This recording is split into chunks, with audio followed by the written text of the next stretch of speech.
20 de março, como eu falei agora há pouco, começou o outono. A gente sabe que com a chegada de algumas estações, algumas doenças se tornam mais comuns. Por isso, a gente torna aqui a falar com o médico sobre esse assunto, ele que é pneumologista, doutor Augustinho, tá? Neto, para trazer algumas informações, esclarecer, porque, doutor, a gente sabe que aqui na Paraíba, aqui na nossa região, as estações não são bem separadas, né? É um negócio meio misturado, meio confuso, tudo bem.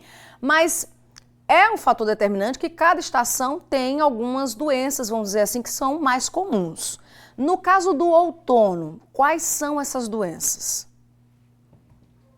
Boa noite, minha querida, boa noite quem está assistindo. De fato, o outono traz um risco maior de crises de algumas doenças, principalmente asma, rinite alérgica, rinossinusites alérgicas e também doenças infecciosas, como bronquiolite viral, virose de vias aéreas superiores, influenza, parainfluenza. Então, sim, o outono traz, o inverno também traz, mas o outono, começando pelo outono, o outono traz riscos de doenças respiratórias. São as causas, doutor, dessas doenças? São causas variadas? Tem a sazonalidade de alguns agentes infecciosos, né? Por exemplo, o vírus da influenza tem uma sazonalidade, então começa a acontecer um aumento da frequência no outono e o pico é no inverno. O que mais? A diminuição da umidade do ar, que pode acontecer, variações de temperatura também facilitam a parte de desencadear crises. Então, a gente tem uma confluência de fatores, desde climáticos mesmo, como a umidade, por exemplo, que começa a cair, até a sazonalidade de alguns vírus e outros patógenos que estão relacionados.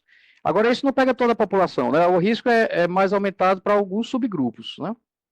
Agora tem uma turma aí, que inclusive pode até ser a maioria, que muitas vezes aparece com alguns sintomas e não procura um médico especialista porque acaba virando aquela coisa, é uma virose, é uma virose, tudo se torna uma virose.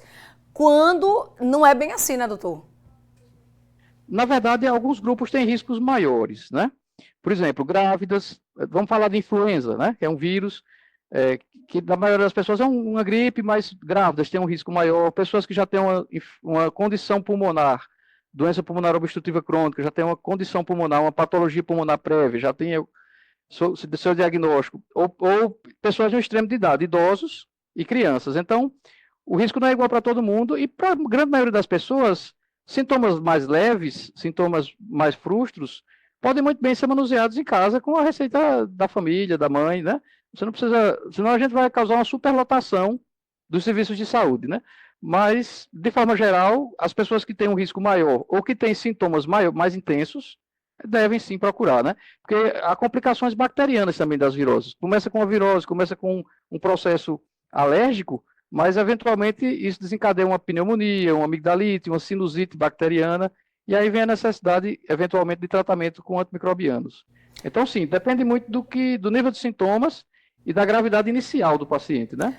E Do- aqueles grupos de risco que a gente mencionou. Tá, agora me diga uma coisa, nesse período, né, nesse período dessa estação do outono, o que é que a gente deve evitar, né? E quais são as práticas, que tipo de comportamento a gente tem que intensificar para evitar essas doenças? Perfeito, vamos falar um pouquinho de prevenção, então. Lembrar que a vacina da influenza, que é dispensada para grupos prioritários, e de forma geral, para a população geral, desde que se leve alguma orientação, começa a ser distribuída agora, em março, já está sendo distribuída. A vacina da gripe, a vacina da influenza, o vírus influenza.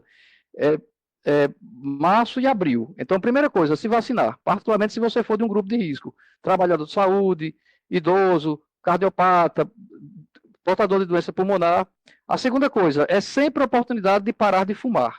Se você fuma, quem fuma está escutando, pode pensar, eu vou parar de fumar. Né? Ou não começar, se você não começou ainda.